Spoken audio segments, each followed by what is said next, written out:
Endless blocks of high-rise buildings in which no one has ever lived, abandoned amusement parks where no one had fun, empty giant shopping malls where nothing was ever bought, deserted avant-garde theaters and museums in which there were no spectators, wide avenues along which cars aren't going.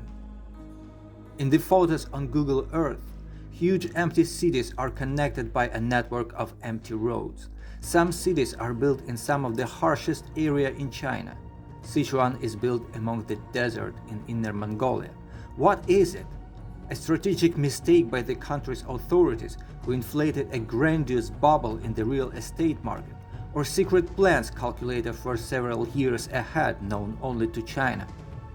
All this looks like a giant set for filming a fantastic movie in which the explosion of a neutron bomb or a virus completely destroyed people, although skyscrapers, stadiums, parks and roads have remained completely untouched.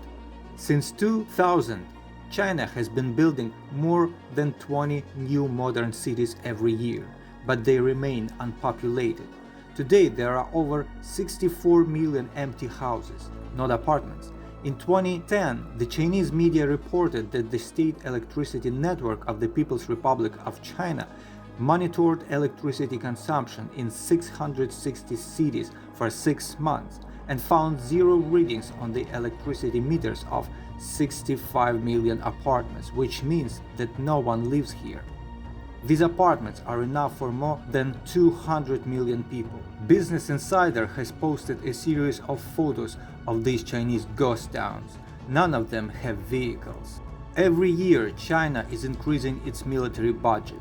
Now it is equal to 78 billion, and its hidden part may be another 30–40% of this amount. The army and navy of the PRC are equipped with the most modern weapons.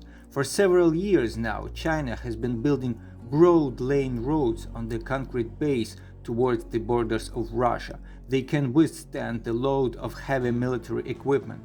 According to military experts, at the beginning of hostilities, the Chinese army will be in Khabarovsk in 2 to 3 hours. The start of large-scale offensive operations along the entire land border and the landing of troops in the north of Russia will end up with the complete, quick victory of China and the seizure of Russian territory to the Ural Mountains. After the entire territory up to the Urals is captured, the Russians will be deported to the Urals or destroyed. Winners are not judged.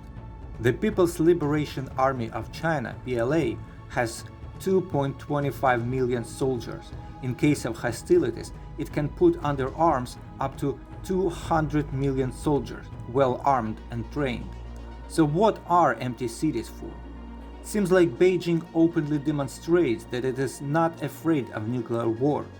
Nuclear warheads are the only weapon in modern Russia left from the USSR, which somehow can deter the aggression of China. Under all these cities, underground shelters have been built, designed to receive hundreds of millions of people. Beijing makes it clear to both Moscow and Washington that it is quite ready for a nuclear war. As you know, underground shelters are the most effective protection against nuclear explosions and their damaging factors, like shockwaves, penetrating radiation, light radiation, or radioactive contamination. Today, China is the only country that is seriously ready to wage any war, both conventional and nuclear. Meanwhile, Putin, in his insanity, does everything possible to make some parts of Russia to become China.